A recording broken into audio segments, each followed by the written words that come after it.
Donos de restaurantes de São José dos Campos fazem ato contra as restrições do governo do estado, que mantém o setor fechado. Na capital, estabelecimentos poderão reabrir a partir de segunda-feira.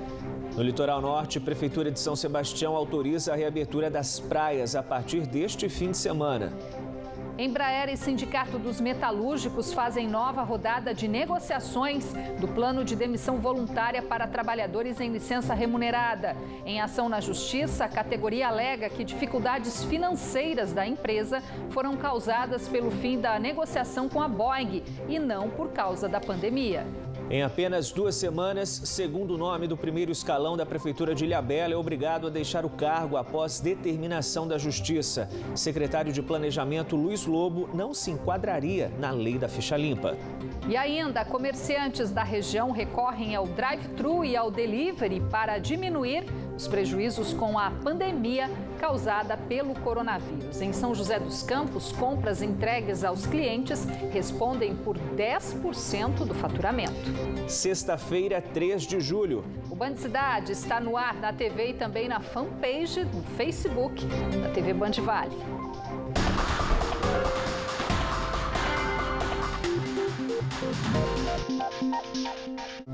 Boa noite para você. Olá, muito boa noite. O governo de São Paulo autorizou a reabertura parcial de bares e restaurantes com limitação de público em quarentena em 40% da capacidade, Mas a medida é válida apenas na capital paulista e nas sub-regiões do ABC e de Tapuão da Serra, que seguem na fase amarela.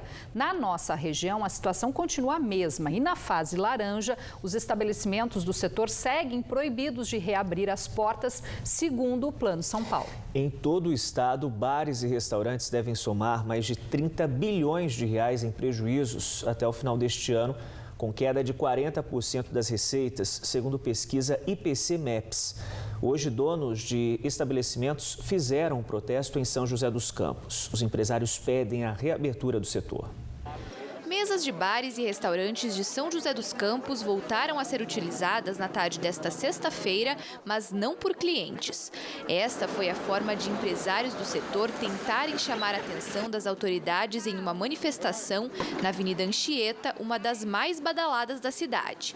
O ato, que tentou ao máximo manter o distanciamento social, pedia a reabertura desses estabelecimentos.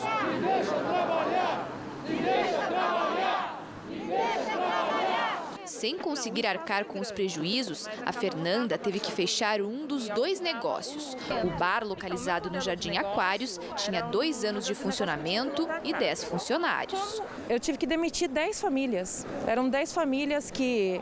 Eram pessoas que já faziam parte da nossa família e a gente teve que demitir. Inclusive, um dos funcionários eu tive que mandar cesta básica porque ele já está sem dinheiro para comer. Os empresários reclamam principalmente que com a reabertura do comércio não essencial, o isolamento social deixou de ser feito por boa parte da população. Eles acreditam que por conta disso não haveria motivo para bares e restaurantes continuarem de portas fechadas. Os manifestantes também defendem que é possível voltar às atividades cumprindo os protocolos de prevenção ao coronavírus. A gente pode controlar o número de clientes que frequentam o estabelecimento, colocar no ambiente os dispensers de álcool gel disponíveis, a gente pode manter os ambientes arejados e, além de tudo isso, as pessoas que normalmente convivem em grupo e se mantêm em conjunto nas mesas, elas já convivem em grupo, elas já estão entre si, o que diminui muito o contágio. Os senhores, sindicato que representa a categoria, estima que 55% dos estabelecimentos estão funcionando com delivery. O Bar do Benedito, que tem 28 anos, implementou esse sistema por causa da pandemia. Só que o faturamento mensal com as entregas chega a apenas 30% do que costumava ser antes. Para quem tem uma empresa com 70 funcionários, fica muito difícil. A gente não consegue, no final do mês, arcar com as despesas que a gente precisa. Nesta tarde, os senhores entregou um ofício à prefeitura pedindo que bares e restaurantes possam voltar a atender os clientes de forma presencial. O presidente diz que o documento ainda tem uma série de reivindicações, entre elas a criação de um programa de auxílio financeiro para empresários do setor. É um fundo que empresta dinheiro com um valor muito baixo para as empresas, principalmente as que estiverem na pior situação financeira. Evidente que comprove, né, que está nessa situação financeira ruim e consiga captar recurso de uma maneira mais tranquila, com menos garantia, enfim. As pessoas estão adoecendo, estão falindo, estão quebrando e a gente vai com isso até quando? Até que dia vai esse decreto?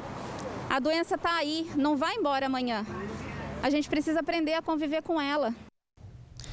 Em nota, a Prefeitura de São José dos Campos informou que o prefeito Felício Ramute recebeu representantes da categoria para uma reunião hoje à tarde. No encontro, o município destacou que já havia tentado colocar em prática um plano de flexibilização para a reabertura de bares e restaurantes, mas que foi proibido pela Justiça de colocar o decreto em vigor. Com isso, a cidade segue as determinações do Plano São Paulo.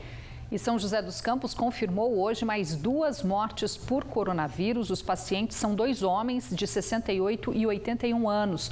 O município chegou hoje à marca de 100 óbitos por Covid-19. Em Jacareí, a vítima confirmada foi um homem de 37 anos. E em Pindamonhangaba, o registro é de um morador do bairro do Bosque. No litoral norte, a Prefeitura de São Sebastião publicou um novo decreto que volta a liberar o acesso às praias a partir deste domingo.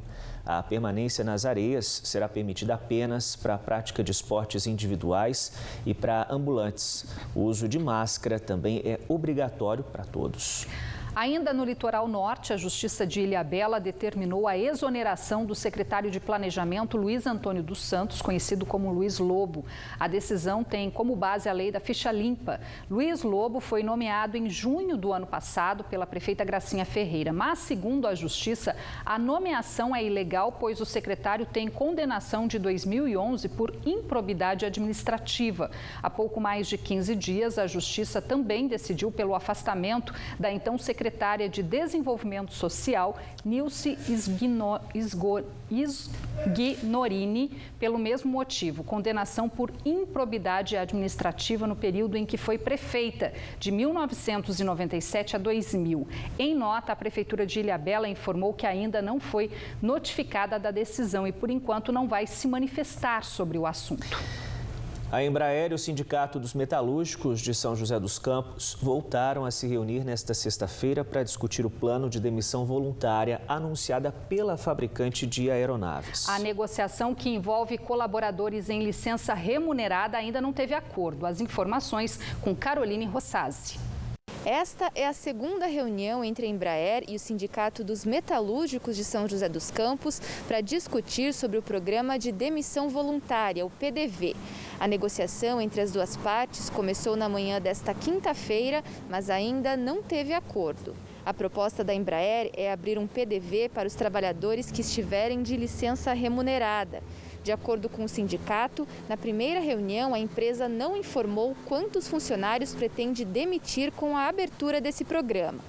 A Embraer se compromete a oferecer para os trabalhadores que aderirem ao PDV um pacote de incentivo com alguns benefícios, como a extensão do plano de saúde para o colaborador e dependentes por 6 meses, auxílio alimentação pelo mesmo período, apoio para a recolocação no mercado, indenização do restante da estabilidade do acordo coletivo, que se encerra em agosto, verbas rescisórias comuns a desligamentos sem justa causa e mais uma indenização de 10% do salário base nominal por ano de empresa. O sindicato acredita que a proposta apresentada pela Embraer é insuficiente. Todo acordo de PDV prevê um benefício para que a pessoa queira se voluntariar a sair da empresa. O que a empresa está apresentando não tem benefício nenhum. Então, na verdade, nós estamos chamando isso de não PDV, nós estamos chamando isso de uma demissão indenizada, porque é o 10% do salário por ano trabalhado. E só 6 meses de benefício saúde é insuficiente para o trabalhador no meio dessa crise da pandemia. Nesta sexta-feira, o sindicato ainda entrou com uma ação na Justiça pedindo o afastamento do Conselho de Administração da Embraer. Uma das alegações é que as dificuldades financeiras da empresa foram causadas pelo fim da negociação com a Boeing e não por causa da pandemia. Caroline Rossazzi, de São José dos Campos, para o Band Cidade. Em instantes no Band Cidade, vamos falar sobre fake news, como a propagação de notícias falsas pode atrapalhar o amadurecimento do debate político, ainda mais em um ano eleitoral. Hora certa para você, quase 7 horas, o Band Cidade volta já já.